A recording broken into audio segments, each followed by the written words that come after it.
Hello, my name is Ben. And my name is Josh. And welcome back to FPL Graduates.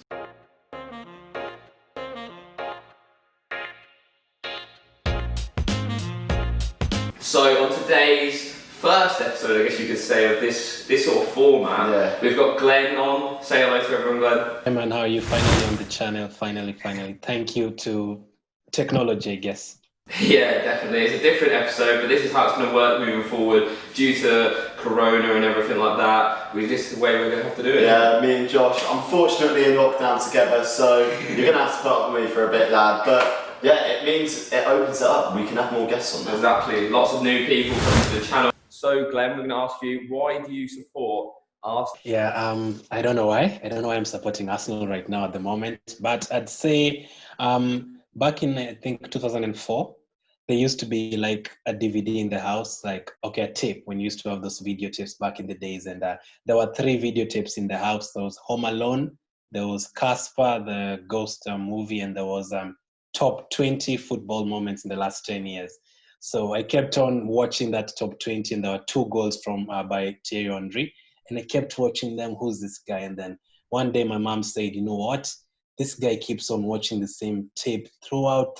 Let's try and get cable for the first time so that you can watch the game. So when I first watched another Arsenal game, I think it was close to 2005 or something, I fell in love more. And then that same season, I think we got to the Champions League final. So since then, I started supporting Arsenal.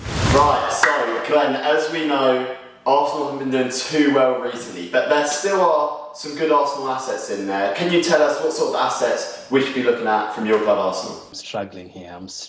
Like, I can't actually say particular players, because the ones I would say, like the likes of Willian, are performing very poorly. So I'd start with the goalkeeper, Leno, because the next few games, Leeds away, Tottenham away, I'm expecting a lot of shots towards him.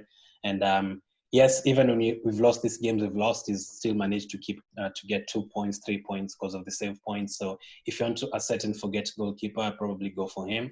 And then the second one, I'd say the fullbacks, Bellerin and Tierney. Most of our opportunities come from them, and Bellerin already has 2 double-figure hauls this season. So I bought him last week ahead of Reguilon. That was a bad mistake, but I had to use my sub anyway because I had an extra sub. But he's doing very well in terms of assisting and stuff. So that would be the second one. And then the third one, probably Saka. Our attacks come from the left side, and I've actually realized 5 games he's played more than 85 minutes. So I think it's time to get him in as a differential. He's less than 3% on. So Saka, Leno, and Bellerin. Yeah, some very good options there. I've definitely been looking at Bellerin in my wild card. He's been playing quite well, and when Arsenal have been defensively solid, he's usually got some attacking returns too. So some good options.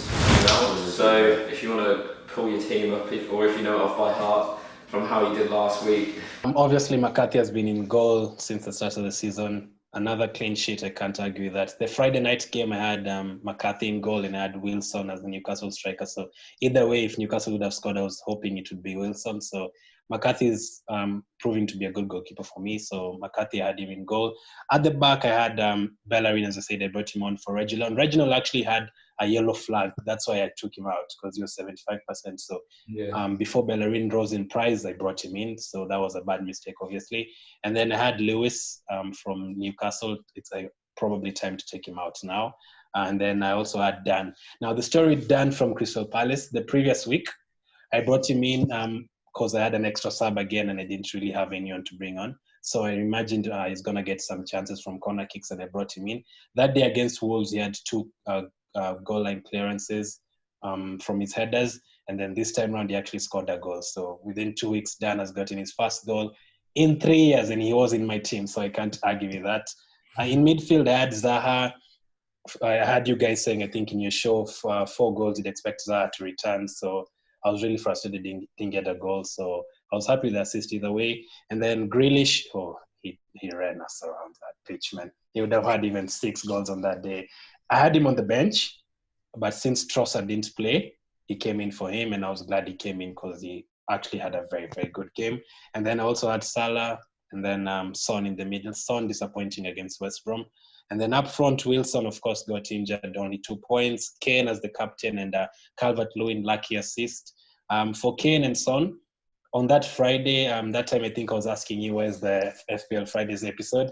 I was thinking about Kane and Son, and actually switched it to Son. But then after some time, I realized, wow, West Brom can actually give away a penalty and put it back to Kane. So I'm glad I did that. So in total, 64 points, third best streak of the season so far. So I can't argue that. Yeah, not a bad week for sure. Some good returns in that. Pick the right captain. That's what probably saved you in that regard. So yeah, good week in total. Yeah, but picked a better captain than me. Definitely. So good from him.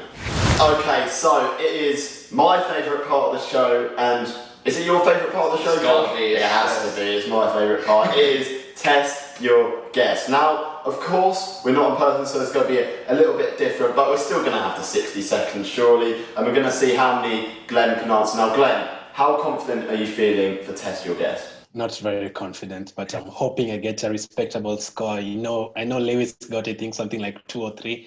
I want to beat Lewis, let's say.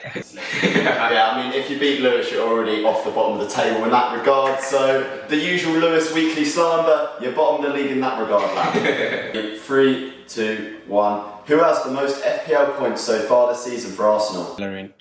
Correct. Who is the most expensive Arsenal asset this season? Aubameyang. And how much is Aubameyang at time of recording? 11.7. How many clean sheets do Arsenal have this season in the Premier League? 2. Correct. Who is the top assister so far this season for Arsenal? Bellerin. Correct. Arsenal beat Chelsea 2-1 to win the FA Cup last season, but who scored the winning goal? Oh my God. Pass, it disappeared. Who scored the least amount of FPL points for Arsenal in the Aston Villa game at the weekend? Gabriel. Wrong, Saka. How many FA Cups has Arsenal won in total? 14. Correct. Who is the top goal scorer in the Premier League for Arsenal this season? Aubameyang.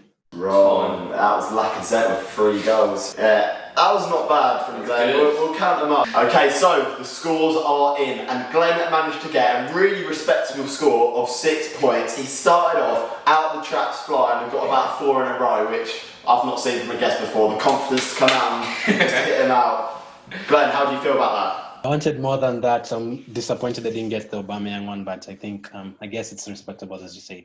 Yeah, no, I think that's one of the highest scores we've actually ever had on the guest show. We have to have a I think look. the top is 7. I think 7 in, I think it was the first week. Maybe. First week, I think. But yeah, very good score and a very good round of quizzing. Right, so the next segment of the video, we're moving on to the Guest Captain League. Me and Ben did it last week. Safe to say, we all know who's the better captain pick around here. I picked Harry Kane, 18 points. Ben picked Heung-min Son with a mild 6 points. Well, I'm going to recap, and I'm just going to set the record straight here, right? So I went to Josh, alright, we've got to pick our captains this week, because, you know, like, there's no lockdown and that. Guests. So, who do you want to pick? Kane, instantly, like that, nothing said about it. And I can't really pick the same, can I? I can't. So I had to go different, and I had to go Son. I mean, didn't really pay off, but, you know, it is what it is. It is what it is, but we are getting a new guest on this week. Glen, who are you picking this week for captain and why? I'll struggle answering the why question. I'd say because Leeds have conceded 4 goals against Leicester recently at home. They've also conceded 4 against Crystal Palace away from home. And I know we've not scored many goals, but right now I think he's going to be played as a central striker. And I'm sure we're going to get goals. So I'd say Aubameyang. He's also guaranteed to play 90 minutes, so Aubameyang. Okay, so Aubameyang, he's going on here. I mean, this is one of the most controversial captain picks I think I've seen so far. I'm not going to lie. I mean, the other Aubameyang pick was game week 1 and he got 14 points. So it's the last time he scored from open play. It's the last time he scored from open play. So could we see the FPL Graduates? Exactly. Could we see the FPL Graduates, like the league? It just lets Aubameyang score. So if he starts scoring, maybe that's the trick. We'll have to wait and see and wait for game week 9. So it is time to go for the FPL Graduates and Glen's one to watch for the week. So it's going to be a little differential pick as we do every week. Now, Glen, who is going to be your differential pick this week? I'm going to go with the biased one and the unbiased one. The biased one is going to be Saka because most of our attacks come from the left. And I'm hoping he does something this week. And as I've said, he's played 90 minutes more than I expected him to do. So I'm going to go for him. And then the unbiased pick is going to be Cresswell. Watching him the other day against Fulham, the number of crosses he put in, the free kicks, the corners, from the left, like basically most of the attacks come on that side. So Cresswell is another good pick. Clean sheets can come anytime. So Saka and Cresswell. Right, so I'm going to just go straight in off the bat and say my one. I agree with Glen. Aaron Cresswell. I've done it. I think I've done that 2 weeks in a row now. Aaron Cresswell is the ones to watch for me. He's in my team now. He is 8.1% owned. He had the most chances created in that West Ham game against Fulham. The most chances created for any West Ham player over the entire season. He hit the crossbar in that Fulham game. He's on free kicks. He's on everything. Pretty much, yeah. And for a defender, that's exactly what you want. I'm going to dub him the cheap Chilwell. We have to wait and see if that's going to be true. But my differential pick, we're going quite defensive this week, which is interesting, considering how bad the defences have been in the Premier League. But I'm going with João Cancelo from Man City. He's playing left back at the minute in that Man City defence. Man City's defence looks strong, probably the best part of their team currently, and he's creating some of the most chances in the City team, which, considering who they have, is kind of crazy. He's 2% owned. Probably the cheapest way to get in the City defence as well at 5.4 million. So I think it's a great option, and he's in my wildcard team, so hopefully it pays off. So moving on to the penultimate segment of the video, we're talking about the FPL Graduates League, the Manager League that we've got. The link is at the end of the video and in the description as always. So the top scorer this week is Cruz Francisco. He's a newcomer to the league, but he scored 95 points this week, the top scorer in the whole league out of 480 people. He had a bench boost played this week. He had the likes of Doherty, Captain Kane, Timo Werner, Calvert-Lewin, Thiago Silva, Ziyech, Cresswell, McCarthy, Ryan, Vestergaard. The list is long for who returned. A very good week, and probably a good week to play your bench boost, to be fair. Yeah, that is an unreal team. There's pretty much everyone returned for him. Yeah. Now what we want to know is, Glen, how are you doing in the FPL Graduates League? 34th, I guess, and it's quite good because I think there's a time I was like around 70th, so the last couple of weeks have been good for me. 83 points and I think 64 now. I want to be top 5 in the league. Just a couple of right decisions, like not benching Justin against Arsenal and not benching Target against Arsenal. And I'm going to be up there, so I'm targeting top 5, but quite good right now.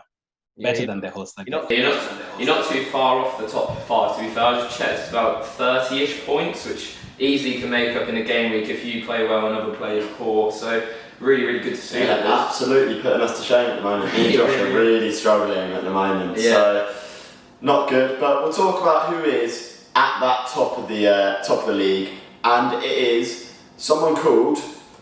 I'm sorry if you get your name wrong. Agon Naziri, the team name Agonising, and his team 76 points this week. So he's got a really solid team. He captained Son as well this week, but across the board he had one blank in his team, and that was Dallas with 0 points. Other than that, everyone returned for him, which is a crazy week. And yeah, he's 5 points ahead of Alex Thomas, who we know he's been up at the top. He also had a 76-point week, so 5 points in it. It's getting really tight at the top of the league, isn't it? Yeah, it's good to see. Only one blank in your whole team. You've absolutely had a stormer there, so really good to see. And the league's hotting up. I love to see it.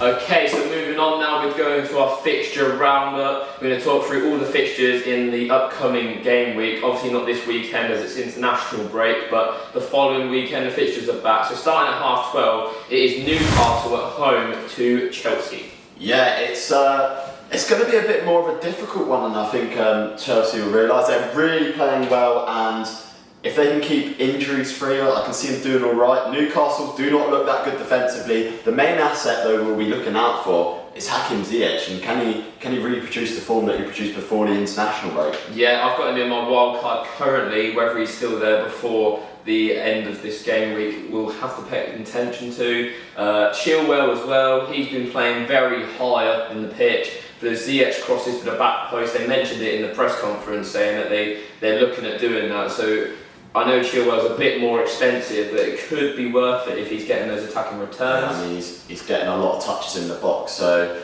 that is a good option to see. And it's, of course, the midday game, so it'll be the early one. You never back the early kickoff. No, That's the rule. No, it's the rules. So it could be a Callum Wilson masterclass too. He's just been risen up in price to 6.6 now. He was down at 6.4 not so long ago. So it's interesting to see people picking up on his form. Okay, so we have got, for the first time this season, we've got supposedly a lot of 3 o'clock kickoffs. I don't know whether that will change. I don't think it will. I don't think it is. But there's a lot of 3 o'clock games this game week coming up. The first one we're going to talk about though is Aston Villa as they host Brighton. Yeah, Aston Villa, firing form, just beat Arsenal 3-0 before the international break. Can they carry it over? They failed to do so last time when there was an international break after beating Liverpool. So will they be able to do it again? They look really, really good though, didn't they? Yeah, I think we might see something sort of similar where they need a couple of weeks to pick up the form, because they're a team that once they're together, once they're firing all cylinders, they're really tough to beat and really tough to stop going forward. So we could see something sort of similar. I don't know whether we'll see a lot of goals because of that factor of what we saw last international break. Yeah, that's very true. Brighton, on the other hand, not really got going this season. They started quite well, but then sort of fell off. They still have the likes of Lamptey, Malpai sort of falling out of favour over there because of the ego, but then I know a lot of people own Ryan as well, so a few defensive assets. So in an ideal world, I think a lot of people would want a 0-0 here, really. Yeah, this Brighton team, they play nice football, but do they get results come the end of the season? We'll have to wait and see about that one. Right, so moving on, we're going for Burnley at home against Crystal Palace. It's probably the worst 3 o'clock kickoff here. I know not a lot of people probably have Burnley assets at this stage, but if they do, it's probably like Nick Pope. I know he got a 9-pointer last week. Charlie Taylor got an 8-pointer, so some good results against Brighton there. Then they're facing Crystal Palace, who there's a lot of desirable assets at Palace right now, isn't there? Yeah, well, if you see what they did against Leeds, they were scoring for fun. The likes of Eberechi Eze could be coming back into the team. I know he's at under-21 duty with England at the moment. Wilfred Zaha, he looks a very good option at the moment. And even the likes of Jordan Ayew, he's coming up and popping up and scoring a goal here and there. So it'll be interesting to see whether Palace can score the amount of goals that they did before the international break. But it could be another one where there's not too many goals missed. Yeah, I agree. Even Palace's defensive assets, there's a lot of cheap options to get into that defence. Nathaniel Klein's 4.5, Scott Dan I think is at 4.4. So some good defensive assets. They keep a lot of clean sheets, Palace as well. I know a lot of people own Zaha, yourself included. He's got a good fixture on Palace in the next 3, so it'll be interesting to see if he can continue that form, because that's always been the problem with Wilfred Zaha, is his inconsistency to step up when you think it would be easy for him to do so. Another 3 o'clock kickoff. Wolves this time as they host Southampton. Wow, this could be a really good game, and it'll be a really good meter to see how far each team's gone. Yeah, definitely. Wolves have been struggling quite hard this season. They haven't conceded a lot like Wolves don't, but they haven't scored nowhere near amount of goals that they usually do. I think they're missing Jota in a way. He used to come off the bench a lot, create a lot for them, but they haven't really replaced him. They've just brought up through the system like Neto, who hasn't really done much. Podence has looked good. Don't get me wrong, the eye test, he's looked decent, but they're not scoring enough. Whereas Southampton, it's goals galore and they're flying high at the top of the table right now. Even without Danny Ings, they're looking like scoring a lot of goals. That high press, not a lot of teams in the league can deal with, and only the teams with real quality have managed to stop them so far. So I can see another Southampton win, to be completely honest with you, and I can see Wolves struggling again, and maybe Nuno will have a look at after this game and maybe change the system somewhat, because at this point they're not getting enough goals that they need to. Yeah, I feel they've let a lot of players who worked in their system go, and it's sort of hindered their performances so far this season. The likes of Doherty, obviously Johnny's out injured still, Jota as I already mentioned, so it's hard to see with Wolves, but a lot of people own Kilman, a lot of people still own Jimenez. Whether they return or not, we'll have to wait and see, but I reckon defensive options for Wolves are still really good to have in your team. So moving on, we've got Fulham at home to Everton. It's the first game back for Richarlison after his 3-match ban. Fulham have been playing quite well though. They haven't been playing as bad as what they was. So it'll be interesting to see. Everton obviously yet to win a game without Richarlison.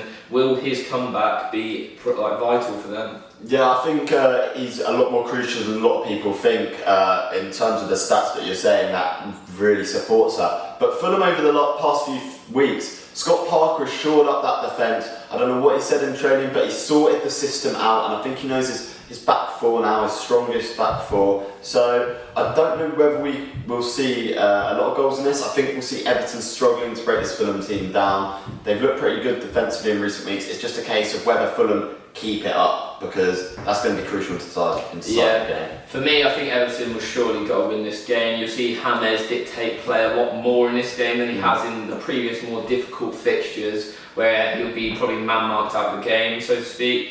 Calvert-Lewin only hasn't returned 1 week this season, so hopefully he can continue that form. I know Everton's fixtures are quite decent for the next 2 or 3, so hopefully that stays the same. Manchester United at home to West Brom. Now, this is a really weird fixture because Manchester United have not been very good at home. West Brom looked very good when they played Tottenham defensively. Manchester United, we've seen them struggle to break down teams like this who form a defensive block, a low block. Will we see the same again? Yeah, it'd be very interesting to see. I think a lot of people are looking to this game for captaincy options, which is fair plays. West Brom have conceded some of the most goals this season, but Man United, I think they're yet to win at home in the Premier League this season. They do struggle breaking teams down like West Brom. They saw in the Europa League when they faced the Turkish team, they struggled throughout the whole game. So if West Brom can get an early goal in this game, it's going to be very bad for Man United and potential captainers of the likes of Fernandes and Rashford, because they're not going to be able to create as we've seen in previous weeks. Yeah, it is a case, first goal is what decides how the assets of Manchester United do. Because if they score that first goal, they'll go on and win 2, 3, 4 goals. Yeah. But it's the case of whether they can get that first goal early, and that's going to be crucial in this game. Yeah, so moving on, the last 3 o'clock kickoff, supposedly anyway, it's going to be Liverpool at home to Leicester. A huge game this is. Liverpool have got even more defensive issues now. There's rumours of Joe Gomez being injured in England training. So realistically, they just don't have any centre-backs really, only Joel Matip. Yeah, I don't know what Klopp's going to do about that, because he's obviously going to have to play another, potentially 3 youth players in that back four, which is not ideal at all. And Leicester could take advantage of that, and we could potentially see a very high-scoring game as a result. Obviously, in attack, Liverpool look very good. They look very dangerous. They even looked dangerous against Man City. They could have scored more goals than they did. And Leicester on the break, we know how rapid they are. We know how quick they are. So we could see quite a high-scoring game in this one. And I don't know which way it's going to go, purely because of the amount of injuries Liverpool have. Yeah, it's definitely going to be an attack versus an attack kind of game. You've got Jamie Vardy, obviously he's been firing high. He's scored a lot of penalties this season, but it doesn't matter how he scores, it's just that he scores, and he's been returning a lot. I know I've got him in my wild card. I think he'll perform better than Harry Kane in the next 4 weeks due to Harry Kane's fixtures. Leicester, other assets, you've got Under, is he? Chenkunda. Yeah. He's come off the bench a few times. I don't know whether he will start. You've got the likes of Harvey Barnes. Yeah. You've got the obvious culprits at Leicester. Even Yuri Tielemans, he got 2 goals in his last game and does look like a decent option. We know he scores in spades. Last season we saw it around that period where they beat Southampton. He was getting a lot of goals in that game. So. Yeah, he was. You got the likes of Fofana at the back. He's been playing absolutely extremely well. Very good new signing. I think he'll start in that defence as well. Maybe even a cheap option that's not James Justin for when Ricardo and Castagna come back. So the final game of the Saturday is the 5:30 kickoff, and it is the biggest game of the weekend. I think it's fair to say it's Tottenham at home to Man City. Now, how are Kane and Son going to do? That is the question on everybody's lips. Do I sell? Do I keep? Kane and Son have been prevalent in the first 8 weeks, you got to say, of FPL, but will they be able to continue this run of form against the bigger teams in the league? I don't know. I think it is a really difficult decision. I'm still undecided whether I'm going to get rid of Son or Kane. I think it's more likely to be Son that I'd get rid of, purely for the fact that Kane can score against anyone. We've seen that before, and I think we'll continue to see it. But it's a really difficult one to call, this game. Really difficult. City defensively looks solid. Tottenham defensively don't quite look so solid, although in the past few weeks this has been improved on. Going forward, Spurs struggled against West Brom, but City obviously play a much higher line that could be exploited. So it's going to be a really tight one. I think we could see maybe another draw. Yeah, so a lot of people looking towards Gabriel Jesus as an option, which is fair play. He's a striker in an unbelievable Man City attack. I personally wouldn't go for him just yet, mainly due to injuries, and is he always going to be the starting man up front? Yeah, City they're scoring goals, but they're only scoring one a game at this rate. Past 5 weeks, it's been like one a game. So, given City's run of fixtures, wait till after this Spurs game, I'd say. Yeah, I agree. Good run of fixtures after that. But moving on, we're going to go on to Sunday. Sheffield United are hosting West Ham. A very interesting game. Sheffield United have been so poor to start this season, hampered by injuries against the West Ham team that have been flying high, let's say. Yeah, West Ham, they struggle to break down Fulham. Like, we need to make that clear.